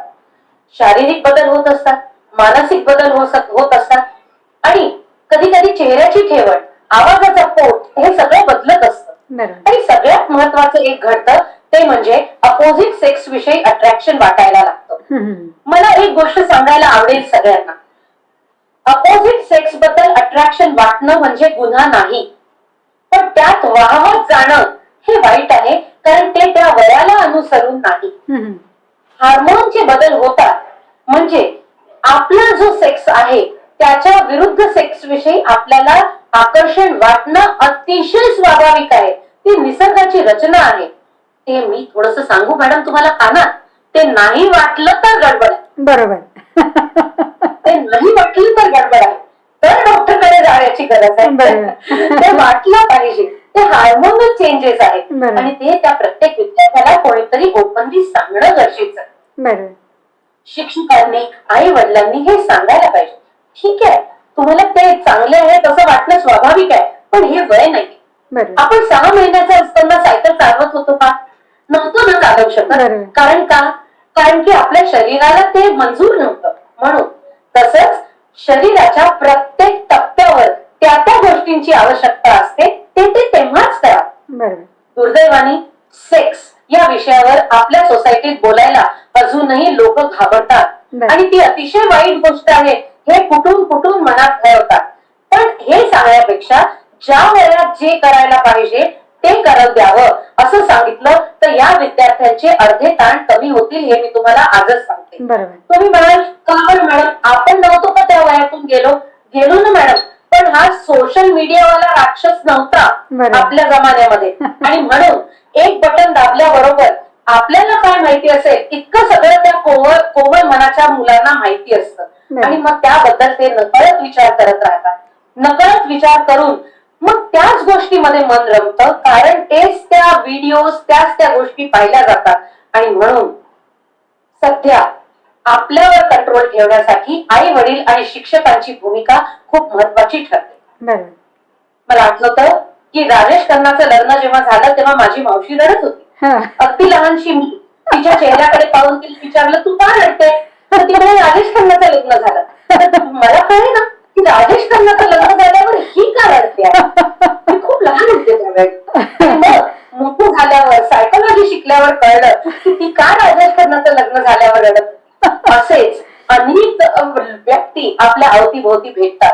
असे अनेक विद्यार्थी असतात की जे नकळत वाहवत जातात या गोष्टींमध्ये. बरोबर. त्यांना आज या सोशल सिच्युएशन मध्ये तुम्ही पूर्णपणे दूर तर ठेवू शकणार नाही, कारण ऑनलाईन क्लासेस आहेत, ऑनलाईन काम आहेत, ऑनलाईन नोट्स आहेत, गुगल क्लासरूम्स आहेत, झूम मीटिंग्स आहेत. यात विद्यार्थ्यांना त्यात राहावंच लागेल. पण त्यांच्याशी सतत संवाद साधणं हे अत्यंत गरजेचं आहे. तो संवाद फार गरजेचा आहे. हार्मोनल चेंजेस प्रमाणे त्यांच्यात बदल होत राहतील, पण ते बदल सकारात्मक कसे करावे हा खूप मोठा प्रश्न पालक आणि शिक्षकांच्या समोर असतो. आणि तो त्यांना पेलावा लागेल. हे शिवधनुष्य आहे आणि ते पेलावंच लागेल आपल्याला. It's a Herculean task, but you and me will have to deal with. To reduce anxiety म्हणजे चिंता कमी करण्यासाठी these are the points I spoke to. But dear friends, विद्यार्थी मित्रांना हे समजलं पाहिजे की कुठल्याही गोष्टीचा अतिरेक त्यांनी करायचा नाही. अतिरेक म्हणजे कसं की आता आई वडील सपोर्ट करतात आहे म्हणून ऊस गोड लागला म्हणून मुळाला सकट खायचा नाही. They should have a proper balance between sleep, rest and study. रात्रीची कमीत कमी 6 ते 7 तासाची झोप ही अति आवश्यक आहे. माझ्या ओळखीचे अनेक विद्यार्थी आहेत या गेल्या 31 वर्षातले रात्रभर अभ्यास करून पेपरला गेले. पेपर पाहिल्याबरोबर इतके आनंदी झाले की मला सगळं काही येतं, पण अर्धा तास पेपर लिहिल्यानंतर इतकी झोप आली की पुढचे 15 ते 20 मिनिटं ते पेपर लिहूच शकले नाही. आणि नकळत नुकसान झालं. 20 मिनिटं म्हणजे एक प्रश्न गेला की पूर्ण. बरोबर. म्हणून प्रॉपर झोप, शांत झोप, good eating habits. What do you mean by good eating habits? I don't mean 5-star food every day order from a 5-star hotel. मला म्हणायचंय चौरस आहार, a square meal. You know, Indian meal is designated as the best meal in the world. याचं कारण काय? आपण मध्ये मीठ वाढतो, बाजूला चटण्या कोशिंबिरी असतात, डाव्या बाजूला, उजव्या बाजूला भाज्या असतात, वाटीमध्ये वरण, कढी, ताक, तत्सम पदार्थ असतात. पहिला भाग पोळ्या आणि भाकरी आणि काय जो काय मधला आपण प्रकार घेत असू, आणि मग त्यानंतर पुन्हा दही किंवा दूध भात. हे अत्यंत गरजेचं आहे. जितके रंग तुमच्या ताटात जेवताना असतील ते उत्तम ताट असं आपल्याला जेव्हा वेस्टर्न कंट्रीनी सांगितलं तेव्हा आपल्याला कळलं. म्हणून विद्यार्थी मित्रांनो, Indian food is the best food. Have proper square meal. चौरस आहार घ्या, मोड आलेली कडधान्य खा, योग्य सीझनल फळांचा वापर करा. दिवसातून 2दा जेवण आणि 1दा नाश्ता हा झालाच पाहिजे. It is said, have breakfast like a king, eat like bigger, and dinner should be like a pauper. म्हणजे अगदी राजासारखा तुम्ही न्याहारी करा. ओके, गरीब व्यक्तीसारखं जेवा आणि अगदी भणंग व्यक्तीसारखं रात्रीचं जेवण करा. विद्यार्थी मित्रांनो, ही टिप तुमच्यासाठी आहे, कारण की हे केल्याने तुमचं डायजेशन प्रॉपर राहील. तुमचं जर का पचन व्यवस्थित राहिलं तर तुमचं आरोग्य उत्तम राहील. Most of the diseases which lead to stress are due to the disturbance in the stomach, that is your digestive system. आपली पोटाची व्यवस्था रचना अशी आहे की त्याच्यामध्ये थोडस जरी काही कमी जास्त झालं तर आरोग्याच्या अनेक तक्रारी सुरू होऊन तुम्हाला त्रास होईल. म्हणून योग्य झोप घ्या, चिंता कमी करा, स्वतःवर विश्वास ठेवा. आई वडील, मोठे लोक, आजूबाजूचे लोक यांच्याशी संवाद साधा. कुठेतरी स्वतःला एक कुठलं तरी आवड निर्माण करा. म्हणजे एखादं व्यसनच करा ना, ते वाचण्याचं असो, एखादं वाद्य वाजवण्याचं असो, किंवा चालण्याचं असो, पोहण्याचं असो, कुठला तरी खेळ, कुठलं तरी एखादं आवड निर्माण करा, ती जोपासा. त्याच्यातून ताण कमी होतो. तुमच्या घरी एखादा पाळीव प्राणी असेल तर त्याच्यातूनही तुमचा ताण तणाव निश्चितच कमी होऊ शकतो. आणि सगळ्यात महत्वाचं म्हणजे स्वतःवर विश्वास ठेवा. स्वतःवर विश्वास ठेवून ही वाटचाल सुरू करण्याचं जर का हिम्मत ठेवली तर हे ध्येय लवकर साध्य होईल. कहते हैं लक्ष्य ओझल ना होने पाए, लक्ष्य ओझल ना होने पाए, कदम से कदम मिलाकर चल, सफलता मिलेगी तुम्हें आज यही इसी पर. ताबडतोब मिळतो तुम्हाला रिझल्ट त्याचे, पण तुमचं एम, तुमचं लक्ष दूर झालं नाही पाहिजे. फालतू चिंता करण्याची काय गरज. नेमेची येतो मग पावसाळा, तसंच नेमेची येते बोर्डाची परीक्षा, तशाच नेमानेच ती येणार, तशीच अॅन्युअल येणार, तशीच ती सप्लिमेंटरी येणार, तसेच ते पेपर सेट होणार, तसंच ते सगळं काही होणार. फक्त तुम्ही आयुष्यात एकदाच त्या चक्रातून जाता, पण ते शिक्षक दरवर्षी त्या चक्रातून जातात. ताण घ्यायची काही गरज नाही. ते आहे, it is very obvious, it is very obvious. त्याला ऍक्सेप्ट करा ना, हे असंच आहे, मला हे असंच जगायचंय. आणि हेच जर का तुम्ही ऍक्सेप्ट केलं आणि त्याचं प्रॉपर प्लॅनिंग केलं, त्याचं थोडं आधीपासून त्याचं नियोजन केलं आणि ते नियोजन करून थोडासा ताण घ्यायचाही बरं का, कारण तो पॉझिटिव्ह ताण नसला तर आपण काम नीट करू शकत नाही. काही मातांत म्हणजे मदर्स, त्यांचं ताणतणावावर घेतलं 10वी-12वी ज्यांची मुलं आहेत, 278 mothers, 278 mothers attended the session and they said, madam we are so tensed, आम्हाला इतकं टेन्शन येतं की उद्या काय करायचं आम्हाला हे सुचतच नाही आणि नेहमी उशीर होतो. प्रत्येकाला कामाचं हे नियोजन करावंच लागतं. आई असो, वडील असो, बॉस असो, रिक्षावाला असो, कामवाला असो, इंडस्ट्रीवाला असो, अजून कोणी असो की विद्यार्थी असो, कामाचं हे नियोजन असायलाच पाहिजे. आणि ते नियोजन थोडा ना थोडा स्ट्रेस घेतल्याशिवाय होणार नाही. Keep well, eat well, drink well, of course water and juices, not to take in other sense. Drink well, sleep well, rest well. Don't take anxiety for negative things. Don't create your own anxiety. स्वतः चिंता निर्माण करू नका. हे असंच होईल, ते तसंच होईल, यांनी असंच आहे, ते तसंच होणार आहे, उद्या हेच होईल, उद्या तेच होईल. काही होणार नाही. तुम्ही तुमच्याच शाळेत परीक्षा देणार आहात, तुम्ही तुमच्याच कॉलेजमध्ये परीक्षा देणार आहात. Yes, but to take proper care. Use proper mask, sanitise yourself, use social distancing, या सगळ्या गोष्टींचा वापर करा. गले मित मिलो सबको जाके, कीप प्रॉपर डिस्टन्स. परीक्षा द्या, व्यवस्थित परीक्षा द्या, शांततेने द्या आणि पहा, सक्सेस, यश तुमचंच आहे. बरोबर. खरंच मॅडम, आपण विद्यार्थ्यांना खूप अगदी आत्मविश्वासात जागृत केलेला आहे की हे जे काही स्किल्स आहेत किंवा कोपिंगचे जे स्किल आहेत तर ते शेवटी शिकावे लागत, ते अक्वायर करावे लागतात आणि ती शेवटी त्याच्यासाठी तुम्हाला अनुभव येणं सुद्धा गरजेचं आहे. कारण की थेरॉटिकली कुठलीही गोष्ट नाही, जोपर्यंत प्रॅक्टिकली तुम्ही त्याच्यात कुठल्याही गोष्टीत उतरणार नाहीत तोपर्यंत तुम्हाला ते शिकता येणार नाहीये आणि प्रॉपरली तुम्हाला त्याच्या पद्धतीने मॅनेज सुद्धा करता येणार नाहीये. आणि छान छान उदाहरणं देऊन तुम्ही विद्यार्थ्यांमधली जी काही थोडी भीती होती किंवा मनात जे काही असं वातावरण त्यांचं जरा आपण म्हणूया खलबत जी काही सुरू होती तर ते निश्चितच या आपला जो व्हिडिओ जे काही विद्यार्थी बघतील त्यांच्या मनातून निश्चित दूर होईल. त्याच्यात पालकही असतील, शिक्षकही असतील की ज्यांच्या मनात अजूनही असं आहे की बऱ्याच वेळा शिक्षकालाही असं वाटतं की मी विद्यार्थ्याला खूप देण्याचा प्रयत्न केलेला आहे, पण जर त्यांनी प्रॉपर घेतलं आहे की नाही, जर त्याने घेतलेला असेल तर खरंच चांगलं आहे, पण नसेल तर मग काय होईल, पुन्हा माझ्या वर्गाचा रिझल्ट डाऊन होईल, किंवा ह्याच्या अनेक प्रश्न जे आहेत हे शिक्षकालाही आहेत, त्याच पद्धतीने पालकांना सुद्धा आहेत. कारण पालकही खूप काही वेगवेगळ्या प्रकारचे क्लासेस विद्यार्थ्यांना जॉईन करून देतात, किंवा वेगवेगळ्या प्रकारचे संदर्भ पुस्तकं त्यांच्या पुढे अवेलेबल करून देतात. आणि मग माझा एवढा खर्च झालेला आहे, किंवा मी पण एवढी मेहनत घेतलेली आहे, आणि माझ्या पाल्याने जर करून दाखवलं नाही तर, असंही काही आहे. आणि मुलांच्याही मनात जे आहे, मला शिक्षकांनी पालकांनी खूप भरभरून दिलेलं आहे, पण मात्र मी जर त्यांच्या अपेक्षेला पात्र ठरलो नाही तर, असे हे जे काही प्रश्न सगळ्यांच्या मनामध्ये आहेत, तर त्या प्रश्नांना उत्तर देण्याचं किंवा त्या प्रश्नांना न्याय देण्याचं काम मात्र आपण आपल्या ह्या काउन्सिलिंग सेशन मधून केलेलं आहे, की जेणेकरून प्रत्येकालाच हे काही ना काही फेस करावं लागतं आहे. फक्त माध्यमही वेगळी असतात, सिच्युएशन ही वेगळी असते, पण मात्र प्रत्येकाला एक विशिष्ट टप्प्यातून पार व्हावंच लागतं आहे, तरच तो कुठेतरी ताऊन सुलाखून निघेल, असं हे एकूणच आपल्या विवेचनाचा मतितार्थ आहे, असं म्हणायला हरकत नाहीये. खूप छान मार्गदर्शन आपण विद्यार्थ्यांना केलेलं आहे.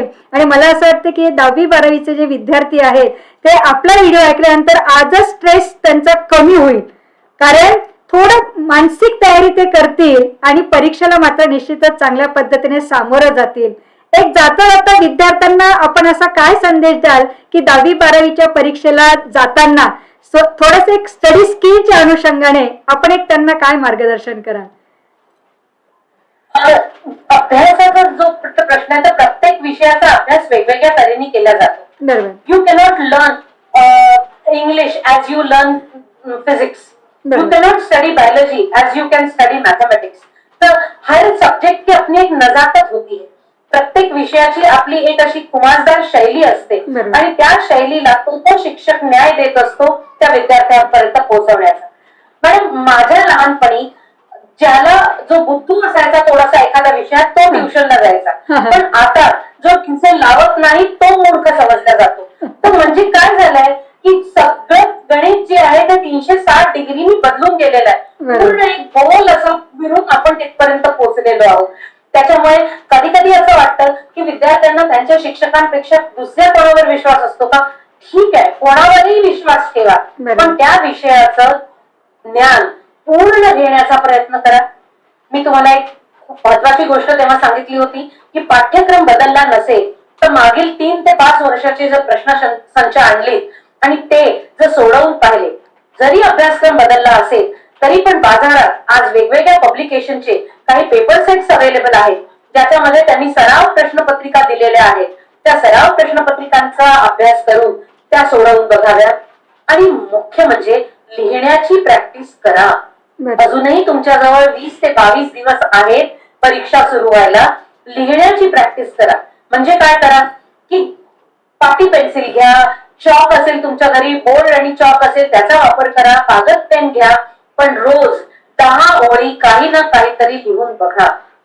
मॅडम, आमच्या लहानपणी पत्र लिहिल्या जात असत एकमेकांना, त्यामुळे लिहिण्याची सवय होत असे. आपल्या भावना व्यक्त केल्या जात होत्या त्या पत्र लिहिण्यातून आणि याच्यातून. आता सोशल मीडियामुळे पत्र लिहिणं हा प्रकार संपलाय, आणि त्याच्यामुळे विद्यार्थ्यांना व्यक्त होण्यास अडचण निर्माण होते हे मला जाणवतं पदोपदी. म्हणून हा सल्ला की काहीतरी लिहा. इंग्लिशचं लिहा, मराठीचं लिहा, हिंदीचं लिहा, केमिस्ट्रीचं लिहा, बायोलॉजीचं लिहा, कुठल्याही विषयाचं. तुम्ही आर्ट्सचे स्टुडंट असाल तर तुम्ही लिहिणं गरजेचं आहे. आता कोरोनामुळे माझी लिहिण्याची सवय संपली हे ऐकायला जरी बरं वाटतं तरी समजायला बरं वाटत नाही. ही सवय सुटायला नको, ही सवय कायम राहायला पाहिजे. लिहित चला, लिहिते व्हा, कारण लिहिले नाही तर पेपरमध्ये काय लिहा, त्यावेळेला अडचण येईल. म्हणून शांत झोप, प्रॉपर जेवण, लिहिण्याची सवय, थोडासा पॉझिटिव्ह स्ट्रेस म्हणजे माझ्या विषयाची तयारी, लास्ट मिनिट काढलेल्या नोट्सवर नजर, आणि पेपरच्या दिवशी 1 तास 2 तास असताना पुस्तकाला हात न लावता शांततेने परीक्षेला समोर जा. परीक्षा होईल, शांततेने जा. शेवटच्या मिनिटाला कितीतरी जण असे भर पानं पडताना मी बघते, आणि मग मला असं वाटतं की त्या क्षणी त्या पानांमधलं किती त्यांना लक्षात आलं असेल, तर त्यांना ते लक्षात नाहीये. सायकोलॉजीने शिकवलं की तो स्ट्रेस कमी करण्याचा एक प्रकार आहे की मी पाहिले इतके पानं मी बघितले म्हणून माझं थोडं ताण कमी झाला. पण विद्यार्थी मित्रांनो, सकाळी शांततेने पेपरला जा, व्यवस्थित झोप घेऊन उठा, परीक्षेची तयारी आधीच करून ठेवा, क्लिपबोर्ड असाच चूज करा की त्यावर काहीही लिहिलेलं नसेल. प्रश्नपत्रिका मिळाल्यानंतर 10 मिनिटं तुम्हाला दिली गेली आहेत, त्या 10 मिनिटांमध्ये प्रश्नपत्रिका पूर्ण वाचा. मी कुठला प्रश्न सोडवू शकेल सहजरित्या हे आपल्या मनाशी ठरवा. व्यवस्थित रित्या रोल नंबर लिहा, जे काय पूर्ण इन्फॉर्मेशन भरायची आहे ती माहिती भरा आणि त्यानंतर पेपर सोडवायला सुरुवात करा. प्रत्येक प्रश्नातले सब प्रश्न जे राहतील, उपप्रश्न जे राहतील ते त्याच प्रश्नाबरोबर सोडवा आणि उत्तम तऱ्हेने आपल्या परीक्षेला समोर जा.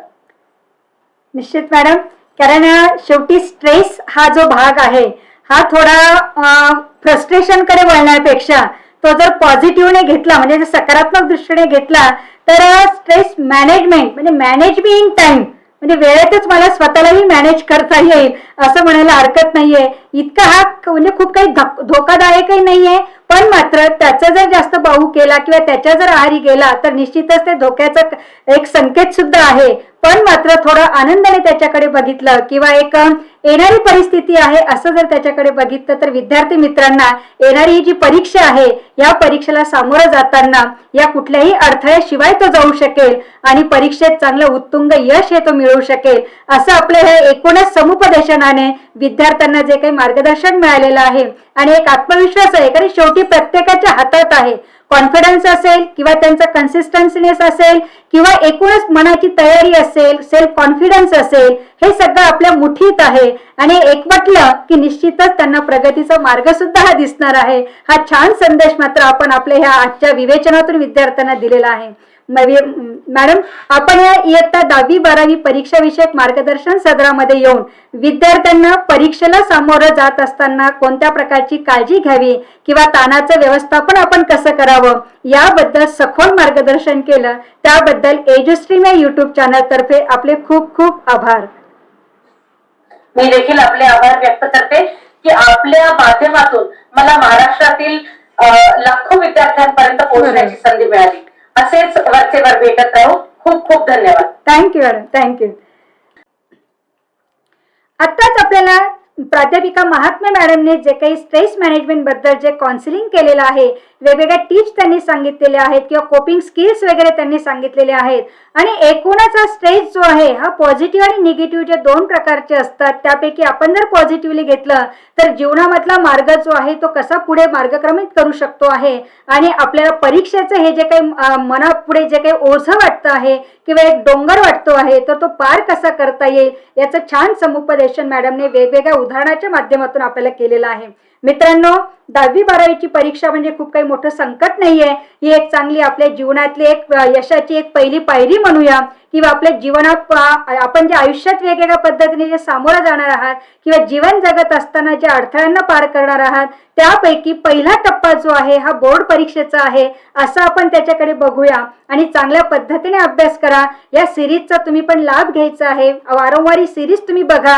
वेगवेगळ्या विषयाच्या अंतर्गत कसं मार्गदर्शन केलेलं आहे त्याचा आपण थोडंसं आत्मसात करा आणि अनेक विद्यार्थ्यांपर्यंत ही मालिका जी आहे किंवा व्हिडिओज जे आहेत हे पोहोचवण्याचा आपल्या सगळ्यांकडनं मला अपेक्षा आहे आणि सहकार्याची सुद्धा अपेक्षा आपल्याकडनं आहे. मित्रांनो, 10वी-12वीच्या परीक्षेसाठी आपल्याला खूप खूप शुभेच्छा. आपण चांगल्या पद्धतीने मार्क्स मिळवा आणि चांगले यश हे गाठा. आपल्या शाळेचं महाविद्यालयाचं नाव जे आहे ते अगदी उंचावण्याचा आपल्याकडून निश्चितच प्रयत्न करा आणि सगळ्यात महत्त्वाचं म्हणजे आपले पालक जे आहेत, आपले शिक्षक जे आहेत हे आपल्यासाठी खूप प्रयत्न करत आहेत. त्यांनाही आपण काय करायचं आहे, समाधान द्यायचं आहे आणि एक त्यांच्या अपेक्षेला थोडं उतरण्याचा प्रयत्न करा. फक्त मात्र आपल्या कलेने घ्या किंवा आपल्या क्षमतेने घ्या. खूप काही अवास्तव अपेक्षा ठेवून जाऊ नका. पण जोही अभ्यास करणार असाल तो मात्र अगदी परिपूर्ण करा, यशस्वी व्हा. इयत्ता 10वी-12वी परीक्षेला सामोरं जाणारे जे विद्यार्थी आहेत, ऑल ओव्हर महाराष्ट्र असतील, ऑल ओव्हर इंडियातले असतील, सगळ्या विद्यार्थ्यांना एजुस्ट्रीम या युट्यूब चॅनल तर्फे खूप खूप शुभेच्छा. धन्यवाद.